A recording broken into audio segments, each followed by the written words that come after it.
Myla leads search communications at Trend Labs, Trend Micro's Research and Development Center. She heads the division of the company that monitors the security threat landscape.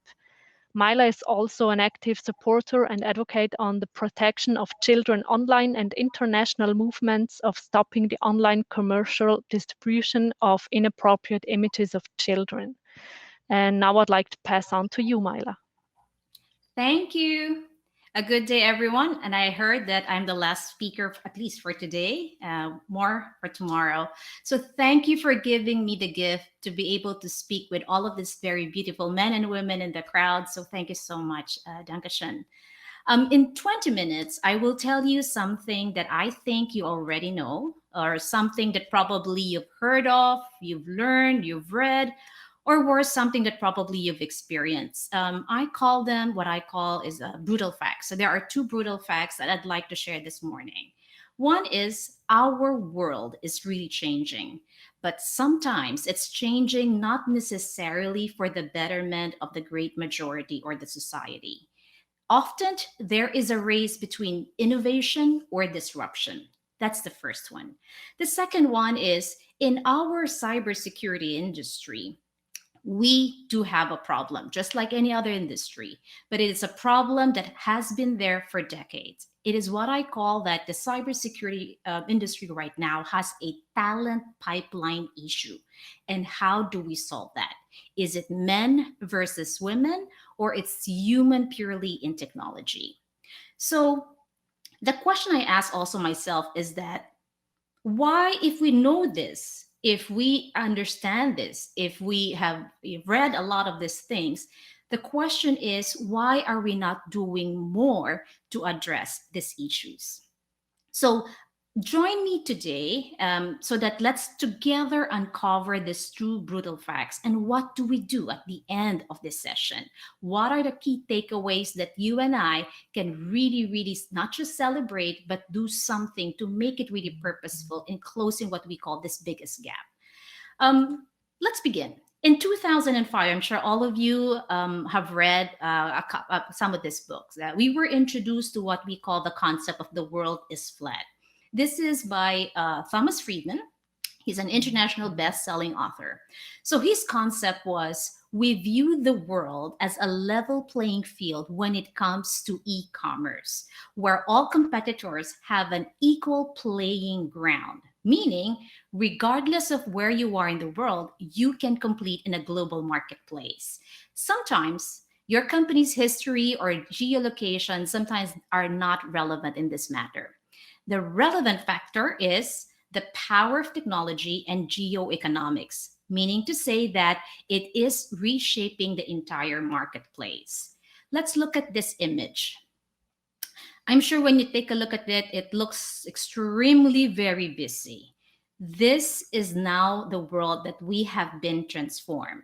This looks very busy, but this is the typical image of a regular global marketplace, like the one that you and I know, for instance, Amazon, Shopee, Lazada, and all these big names.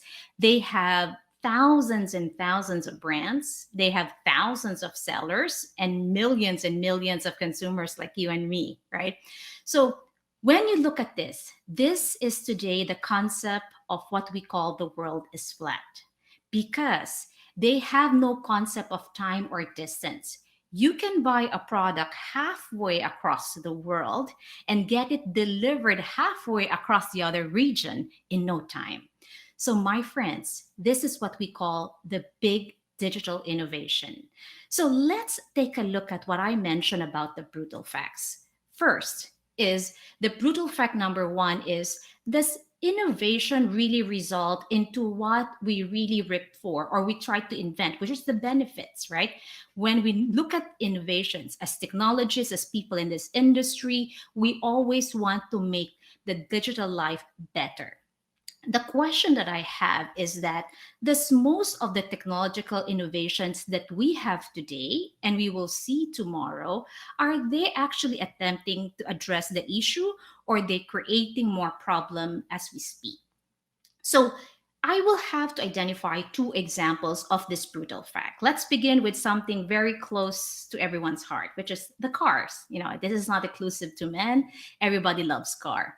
About 2 or 3 decades ago, when we talk about the cars, it is composed of maybe 100 parts, right? So you don't have to be a super mechanic. You can grab your tools. If there's something broken, you can readily fix it and off you go to the road, right? So with 100 and parts, you can almost memorize by just hearing it, which probably is something wrong. However, when you look at today's smart vehicles, this in front of you is an actual blueprint. It is not 100 parts, it is thousands of interconnected computer run software in an interoperability system, meaning they have to work together like an orchestra. This is not bad.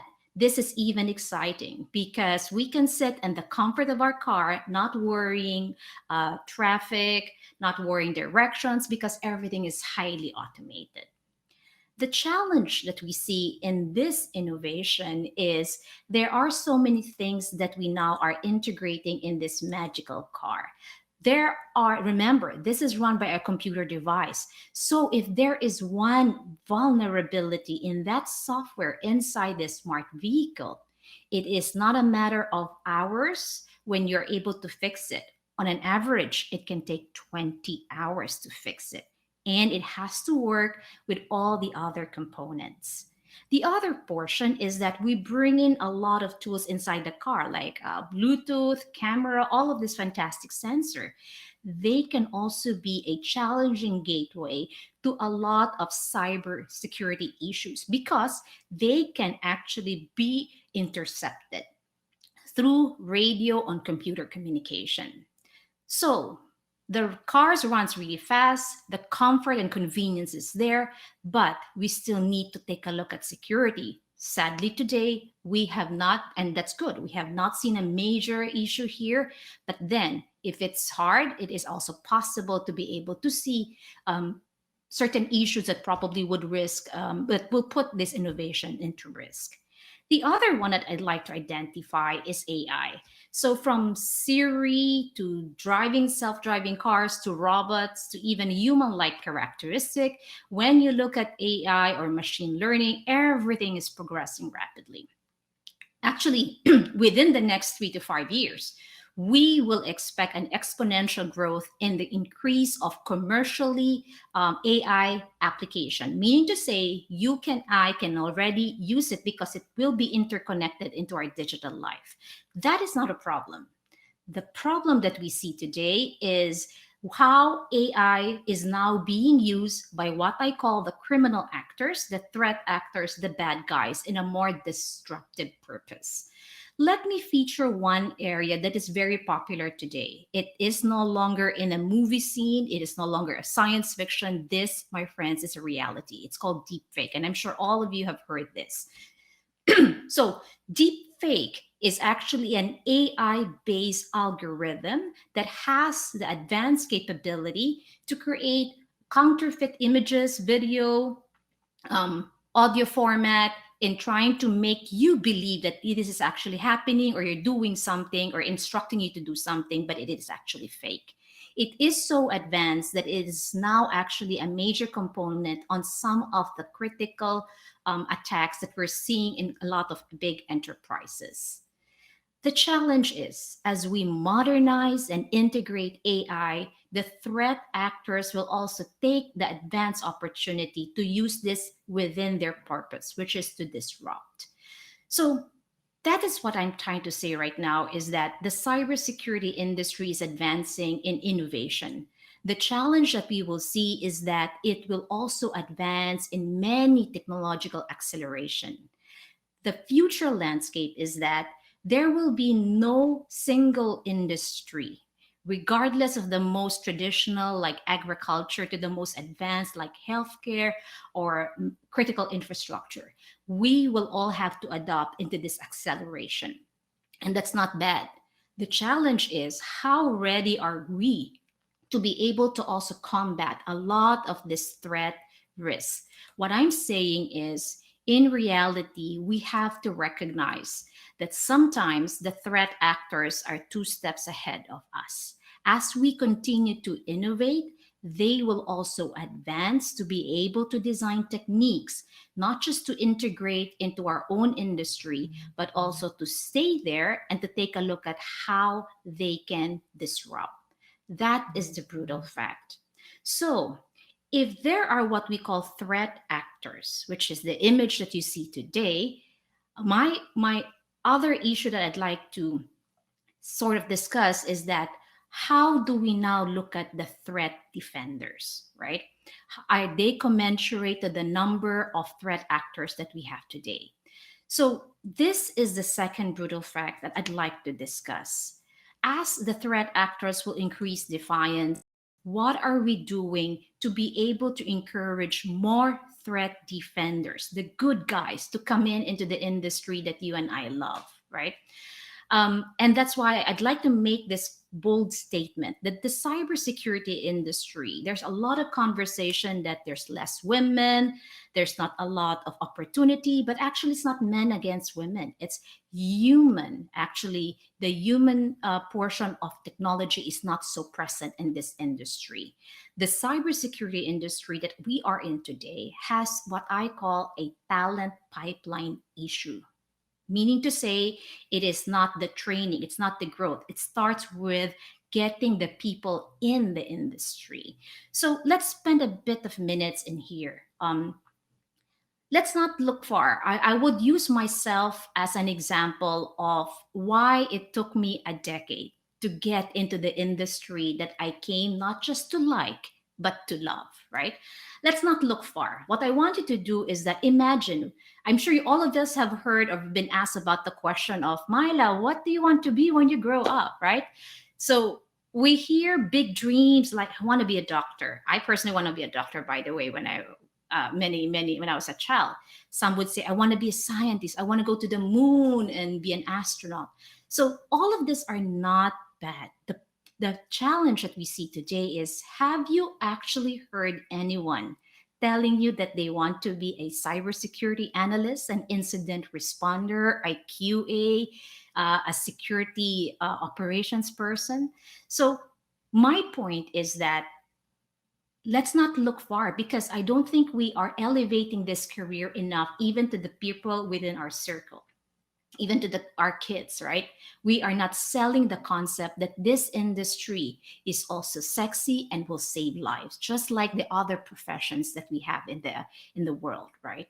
So let me tell you about my story of why I say that there are two challenges in this brutal fact. One is, I was personally wired to my own belief system. What do I mean by that?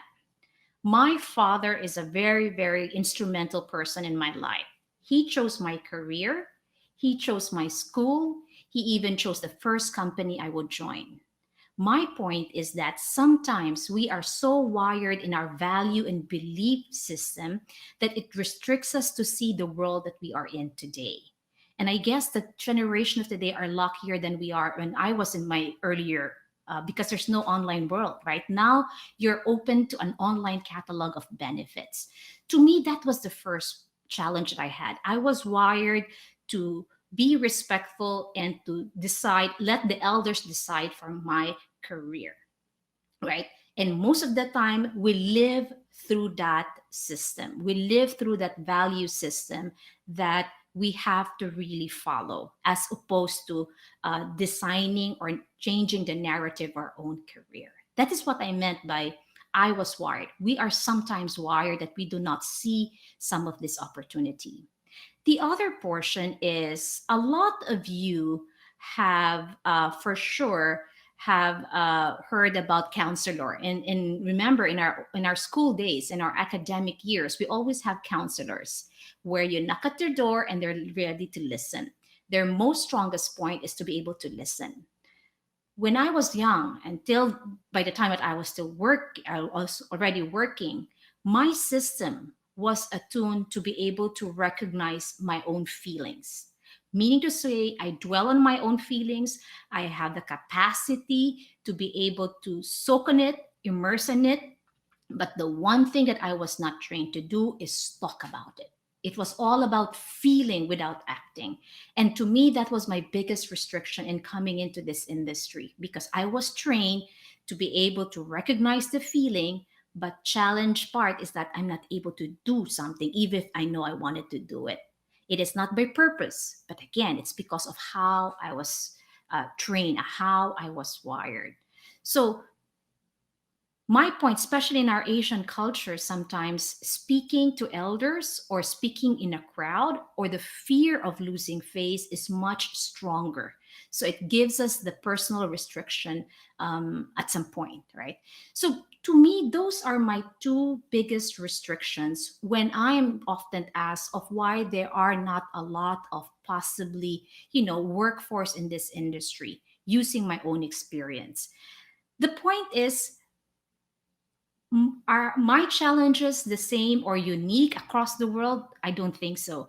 In the last 3 years that I have been fortunate to be able to speak in women's forum, I see this in many degree, maybe in different intensity, where Europe is different, Latin America is a little bit more different, etc. But the point is, sometimes when we look in the mirror, they may be the same challenges that we're also facing.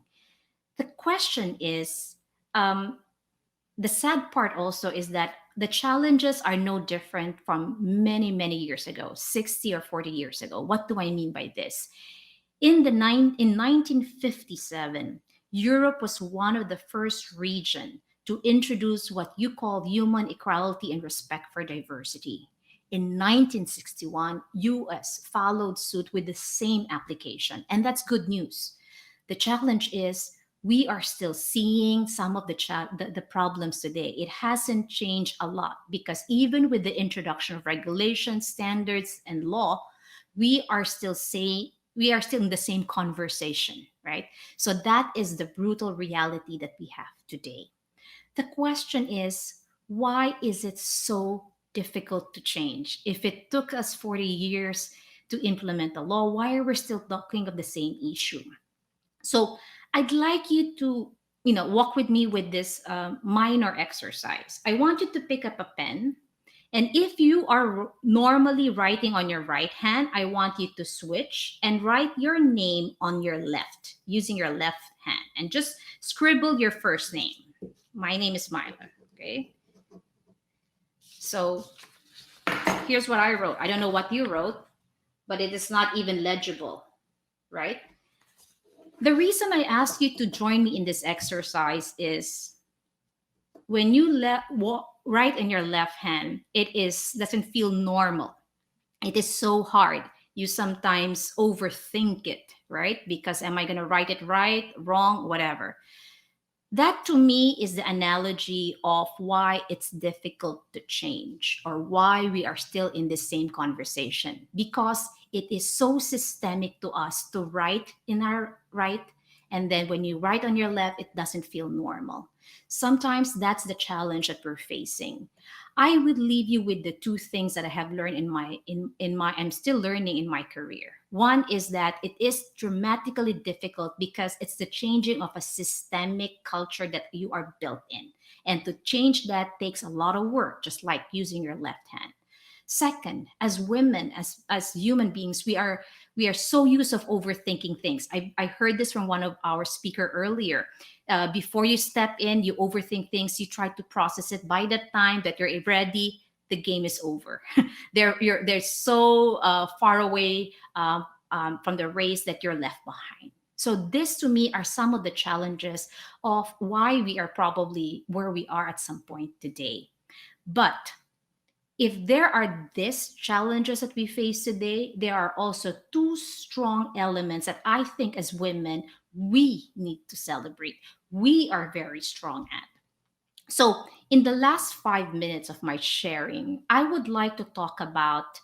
In my session, I said that the world of cybersecurity is sexy too. It also can save lives, just like the many honorable profession in there. So let me dive into that.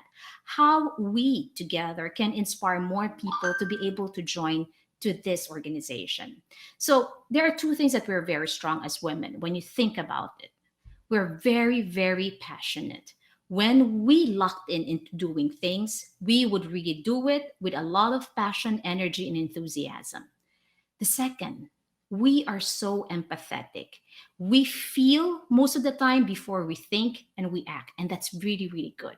So let me show you three women. They may not be landing in Forbes or this big headline hugging best women in the world, but they, like you, are also heroes because they're able to do something using what they know in technology, IT security, and doing something that is meaningful, and at the moment it actually is saving lives.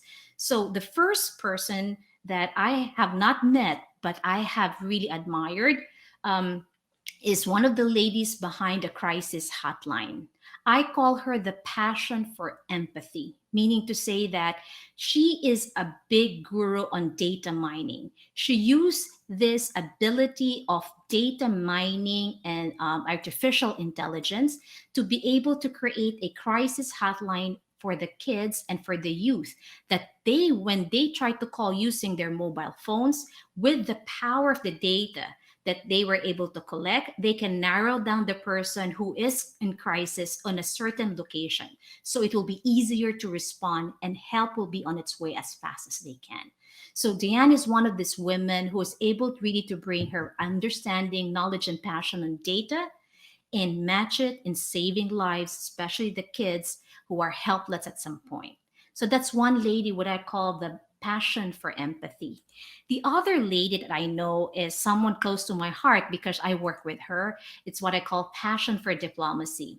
Myra has worked in some of the three-letter world that we know, the intelligence and federal government groups, FBI, CIA, etc. She was able to integrate into that industry with I call diplomacy. One of the things that she's focused on is understanding the mental model of the cyber criminal. Most of the time, if you would take a look at it, it's always about how do I get ahead of these bad guys. But Myra, as a woman, has instinctively used a different mechanism. She looks at the criminals as humans do. She looks at them with diplomacy. She looks at them as a regular you and me. So her purpose is trying to understand what are your incentive? Why are you doing what you're doing? And how do we cut that bloodline? Right. So she's been doing this for the last 10 years. And one of the things that I've learned from her is instinct. How do you know if that criminal will be the criminal who will take down this big infrastructure tomorrow? It's all about instinct. It's all about getting through that data and never stopping because you want to get to the bottom of it. So that's what I call passion for diplomacy. My personal and last favorite is passion for compassion. We know that the most vulnerable part of our society are actually the disabled. They are the least represented. They are about 10% in the world. This two lady, Jenny and Jen, has actually introduced what we call the power of artificial intelligence. They were able to provide the lowest income and the most vulnerable people, the disabled, the opportunity to find livelihood also. They train them to be what we call annotators for metadata for AI and machine learning. The actual picture that you see at the bottom is actually two of the many gentlemen in Taiwan who are now trained, who have their job. They don't just have their job, but they have their pride back because they're able to be a meaningful part of the society despite their disability. So my friends, what I'm saying is that these are just three of the hundreds, possibly, of women that you and I need to celebrate. And I know that the sense of compassion, the sense of empathy, the sense of diplomacy are integral to us, and we're very strong at that. That's my point. We have to use what really is strong to us and make it really purposeful so that we can go to the next level.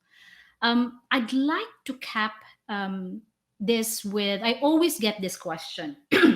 Myla, they said, can you please personify to me the cyber criminal? And being in this industry for almost 2 decades, we've dealt with the worst and the baddest of possible criminals. And this is how I say it.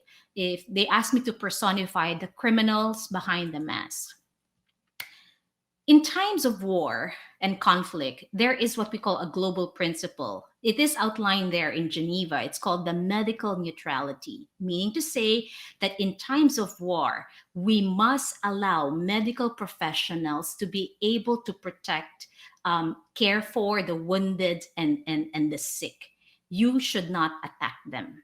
That is a global principle followed at all times. However, it is recognizable that the cyber criminal that we are dealing today have complete disregard to this principle. Just look at the global pandemic that we are in today. Even if our down moment, even as people and organizations are almost closing down, liquidating, losing their job, the criminals continue to thrive and exploit our global weakness at this point. That's what I meant, but they don't have complete disregard. My point is that this is the real enemy that we're facing. They are not the people behind the mask, but they are the people who are willing to exploit and thrive despite the fact that we are bleeding almost. This is our real enemy. So, my point is, how do we win this battle, right? There are men and women that are needed in this job. Let me end it with the fact that I have two nieces and two nephews. I don't know, they all dream of different things. I don't know what the future will be for them. But one thing that I know is that you and I, and then there will be more generation joining this cyberspace. It's not yours, it's not mine, it's us to share. The question I have is, how do we make it better? Not just better, not just bigger, but also safer. So let me end it with asking you again to participate. I want you to raise your right hand. And Lorena, I can see you can also raise your right hand. So I want you to raise your right hand and tap yourself and say, actually, we have to celebrate as women because we have done one of the most important things. We've taken the first step, which is the willingness to listen, the willingness to be part of this movement, and the willingness not just to learn, but to do something. So to me, to be able to entrust our future and the future generation to this new digital technology, we have to incorporate a lot of digital empathy. And I've heard this from our friends from Microsoft as well. It is not just our job to make this world better, it is our job also to make it safer and secure for this generation and also for the next generation to come. So that wraps up my sharing this morning. I hope that will help all of us as we move forward. Thank you very much, Myla, for your presentation. That was really interesting. We don't really have more time for questions. See you later. Thank, Thank you, Myla. thank you.